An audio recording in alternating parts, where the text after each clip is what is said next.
Yoga for young minds. अब मैं yoga for young minds इसलिए कह रहा हूँ क्योंकि जब मैंने योग अपनाया उस वक्त मेरा भी माइंड बिल्कुल यंग था। 1974 में जवान हुआ करता था और नेशनल स्कूल ऑफ ड्रामा में मैं फर्स्ट ईयर में था। मेरी पहली क्लास योगा की हुआ करती थी और हमें शर्मा जी जो हमारे टीचर थे वो योगा सिखाया करते थे।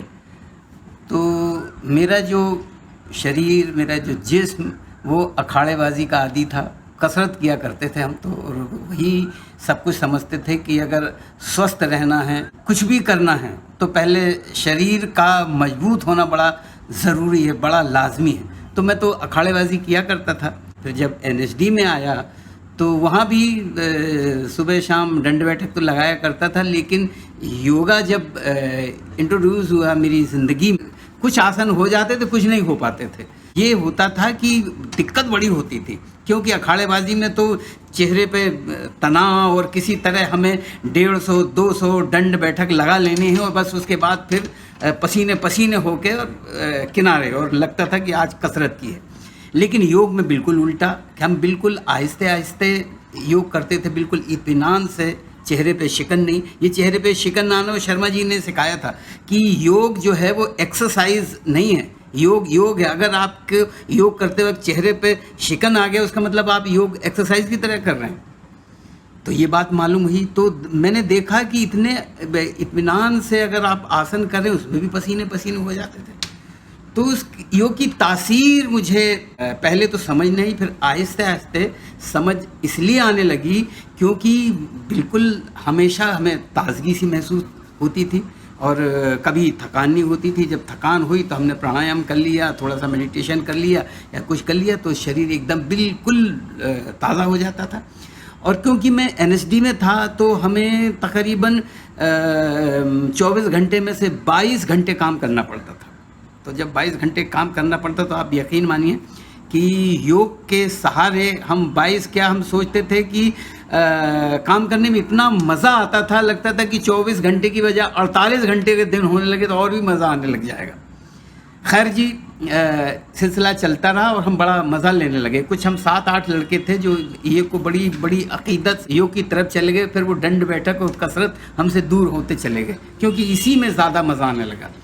फिर जो रूहानी ताकत, जिस्मानी ताकत, दिमागी ताकत जो योग से मिलती चली गई, तो उसका तो कुछ और ही। फिर किताब पढ़ने में मन लगने लगा। जो भी करते थे तो बड़ी शिद्दत के साथ और बड़ी मेहनत के साथ करने लगे। मेहनत नहीं लगती थी, बड़े मज़े से करने लग जाते। तो उसकी वजह मुझे बाद में पता लगा कि योग ही है जो कि आपके जिस्म को, आपके जहन को इस ऐसे रास्ते पे लिए चला जा रहा है कि जहां आपको सिर्फ मज़ा ही मज़ा है, बाकी ना थकान होती है, ना कभी आलस आता है, ना कभी ये कि चलो आज नहीं कल कर लेंगे। ये कल पे बात टालने वाली भी धीरे धीरे ख़त्म होती चली गई। तो बहुत मज़े से हमने 3 साल पूरे किए। फिर उसी दौरान कैवल्य धाम ने एक कैंप लगाया, ये इंडिया गेट के पास। लव कुमार शर्मा जो कि कैवल्य धाम में टीचर थे योगा के, वो आए। उन्होंने हमें बताया कि यहाँ एक कैंप लग रहा है, वहाँ आप लोग आइए। तो हम 7-8 लोग बच्चे थे जो वो गए। बड़े बाखुशी हम सुबह, मैं बंगला साहब गुरुद्वारे उन दिनों रहा करता था, तो बाखुशी दौड़ के हम सुबह दौड़ते जाते थे इंडिया गेट तक और वहाँ योगा करते थे। तो वहाँ बहुत सारी चीज़ें पता लगी। हमारी उस कैंप में ओपी तिवारी जी से मुलाकात हो गई। फिर वो हम जहाँ रहते थे वहाँ कभी कभी आ जाते थे शाम को, और योग पे बड़ी बातें हुआ करती थी। और वाकई जो सीखने मिला, जो हौसला मिला और ज़िंदगी जीने का जो नज़रिया मिला, मैं बयान नहीं कर सकता।